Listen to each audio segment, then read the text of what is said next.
কাঁটা দিয়ে যেমন কাঁটা তুলতে হয়, ঠিক তেমনি মানুষের অবহেলাগুলোকে যদি আপনি অবহেলা দিয়ে মারতে পারেন, তাহলে মনে করবেন আপনি জীবনে অনেক বেশি সুখে থাকবেন, ভালো থাকবেন। জীবনে মানুষ দুইভাবেই বেশি ঠকে। প্রথমত মানুষকে বিশ্বাস করে, দ্বিতীয়ত নিজের দুর্বলতা অন্যের কাছে প্রকাশ করে। নিজের সুখ দুঃখের কথাগুলো অন্যের সাথে কম প্রকাশ করবেন, কারণ মানুষের মন ক্ষণে ক্ষণে বদলায়। যে কোনো সময় সে আপনার দুর্বল মনে আঘাত করবে এবং আপনি তাতে বেশি কষ্ট পাবেন। তাই মানুষটা যতই প্রিয় হোক না কেন, অপ্রয়োজনীয় কথা বলা থেকে বিরত থাকা উচিত। হ্যালো এভরিওয়ান, আসসালামু আলাইকুম। সবাই কেমন আছে? আর এই তো আমি আপনাদের বোন আপনাদের সাথে নতুন একটা ডেইলি ব্লগ শেয়ার করতে চলে আসলাম। প্রতিদিনের মতনই বাসার সবার জন্য নাস্তা তৈরি করতেছি। আজকে সকালবেলার নাস্তা ছিল রুটি এবং ডিম ভাজি। অনেক ঠান্ডা পড়তেছে, যার কারণে আমি আজকে ভাজিটা করতে চাচ্ছিলাম না, পানি বেশি ধরতে হবে সেজন্য। শীতের দিনে মেয়েদের সবচেয়ে বেশি কষ্টের এবং বিরক্তিকর কাজ হচ্ছে সকালবেলা উঠে রুটি বানানো,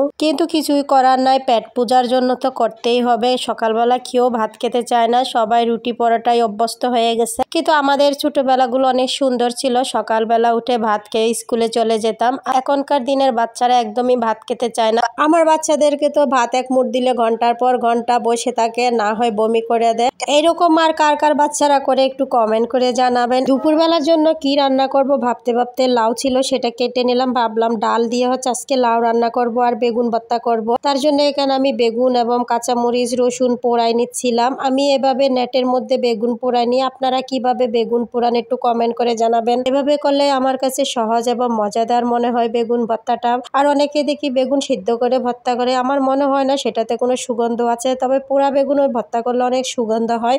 যাই হোক, এখন আমি বেগুনগুলা চামড়াগুলা পরিষ্কার করে নিয়ে পোকা টোকা আছে কিনা একটু চেক করে নিলাম। আর একটা টমেটো কুচি করে হালকা তেলে ভেজে নিয়েছি, পেঁয়াজ কুচি ভেজে নিয়েছি। আর এখন মরিচ রসুন পেঁয়াজ সব লবণ দিয়ে মেখে নিয়েছি। তারপরে টমেটো ভেজে রাখছি, সেগুলো কষলিয়ে নিলাম। ধনেপাতা সরিষার তেল সবকিছু দিয়ে বেগুনগুলা মাখিয়ে বেগুন ভর্তাটা রেডি করে নিলাম। এখন আমি একটা প্লেটে তুলে নিব। আর অন্যদিকে বাচ্চারা তো মাছ মাংস প্লেটে না দিলে ভাতই খাবে না, তাই ওদের জন্য ভাবলাম একটু মাছ ফ্রাই করি, সেজন্য হলুদ লবণ মাখিয়ে রাখলাম মাছগুলা। আর এখন লাউ রান্না করে নিব। শীতের দিনে কিন্তু লাউ খেতে সবচেয়ে বেশি মজা লাগে। লাউটা যেভাবে রান্না করা হোক না সেভাবে মজা লাগে। মাছ দিয়ে রান্না করা হোক, চিংড়ি দিয়ে রান্না করা হোক, কিংবা ডাল দিয়ে খেতে কিন্তু ভীষণ মজা হয়। আজকে আমি ডাল দিয়ে লাউ রান্না করব। ডালটা আমি ধুয়ে ভিজিয়ে রেখেছি। এখন খুবই সিম্পল ভাবে লাউটা রান্না করে নিয়েছি। পেঁয়াজ কুচি ভেজে নিয়েছি, রসুন বাটা, হলুদের গুঁড়া, ধনিয়ার গুঁড়া, ভাজা জিরার গুঁড়া দিয়ে দিই। ভালো করে মশলাটা কষিয়ে আমি লাউ দিয়ে দিলাম। লাউটা 5-6 মিনিট কষিয়ে আমি ভিজে রাখা ডাল দিয়ে দেওয়ার জন্য পানি দিয়ে দিলাম, পরিমাণ মতো লবণ দিয়ে দিলাম। তো এই তো লাউটা রান্না হয়ে গেছে। ধনেপাতা দিয়ে এখন আমি নামিয়ে নিলাম। এখন সব শেষে